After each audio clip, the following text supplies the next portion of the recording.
Alright, this is Aya, or rather, the car is. This is a character in which it was based on for inspiration. But anyway, this is my 1994 Miata. For those who don't know me, I've had a long quest of trying to build the car that is right for me. Not necessarily it's the best car or anything like that, but this is the car that I wish to own for a very long time, and I've been doing Miatas for about 20 years now, which that makes me seem very old. I'm only 37. Anyway, had several Miatas over the years, and each one's being projects I never really liked completely, but this is my only way to say, let's do from the ground up, so that way I know exactly what I'm putting into it. So, long story short, it's a bunch of engine work in here. It's now a 1.9 liter from a 1999 engine. Bottom end work, head work, some OEM bolt-on bits, and cleaning up the engine bay a bit.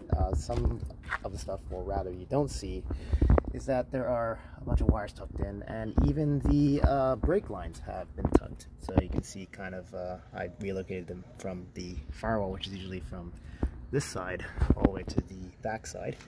Also retrofitted ABS from a second gen car, which is nice. Has some coilovers from the Super Miata catalog, as well as a lot of other Super Miata catalog stuff, including the radiator there and the coolant reroute, but that's more Miata specific, so I won't get too far into it. But very good stuff that most Miata files should be familiar with and should get for their car, so please go get it. 9-9 racing wheels. These actually don't look that wide because I put fenders on, which actually kind of hides it really well, but these are actually 10-inch wide wheels, 15-inch diameter, shod with 245. Actually these say RC1s, but you can see they actually have grooves on them, and that's because these are hand grooved. These are actually one of one in the world that done that way, because why not?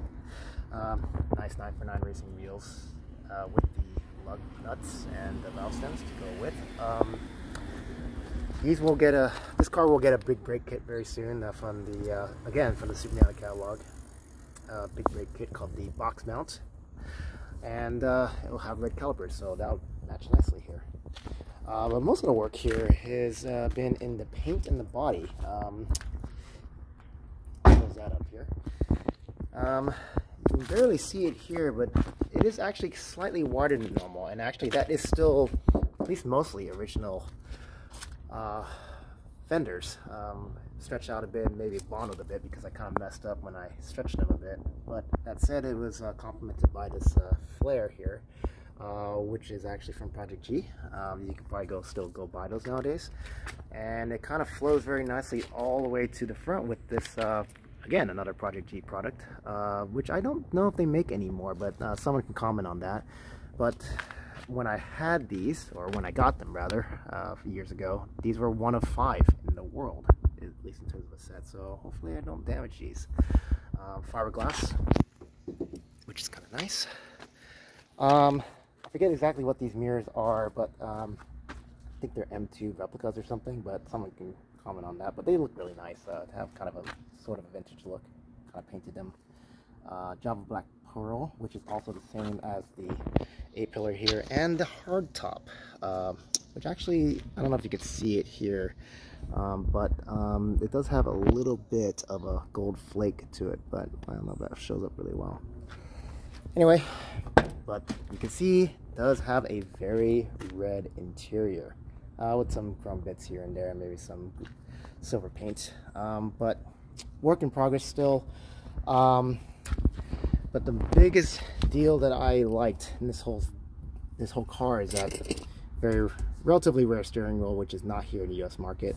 It's a Nardi steering wheel that came on the 93 limited editions elsewhere in the world, not the US, but it is an OEM wheel with restitching and some nice leather work from Suede It, guy that's up in the Valencia, Santa Clarita area. So if you want to do some custom work, go hit him up.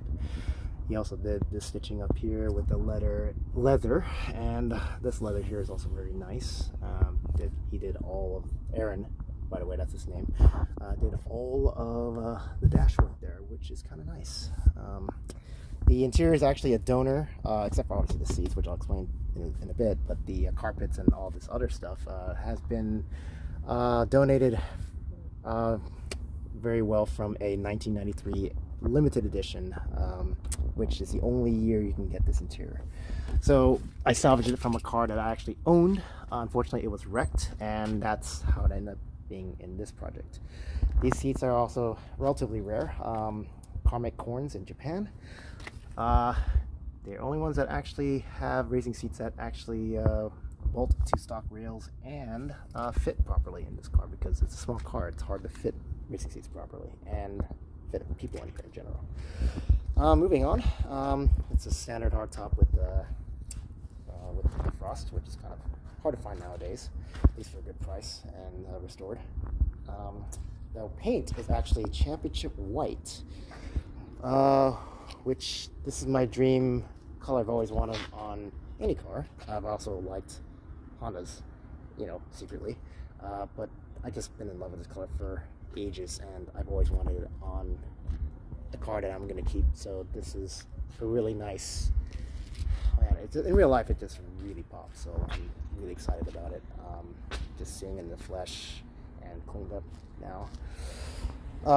There's another cool thing here. There's a Rsr Exhaust, which actually looks really big, but it actually is very, very quiet, which I do appreciate, because, you know, I'm a little older now, and as much as I like a lot of exhaust in race cars, I've raced cars for 10 years, and I kind of got tired of it, so I just want to enjoy driving my car now and hearing other noises, including the radio sometimes, which in this case I got a slight modern touch to this car. I do have a double DIN Android Auto Apple CarPlay capable radio, which is kind of nice. Got this nice little surround from DDM, which is a company out in the UK if I remember correctly. But either way, there's that. Actually, sorry, I take that back. This is actually that surround and this radio, not the radio cover, but this guy and this guy, not DDM. That's actually from, the name escapes me right now, but I'll come back to it. Anyway, just more red interior. I'm kind of rambling at the moment because I really didn't really script this very well, but I just wanted to do this when the light is still good outside because it's such a gorgeous day. Anyway, there's Aya, and hopefully you guys get to see it soon.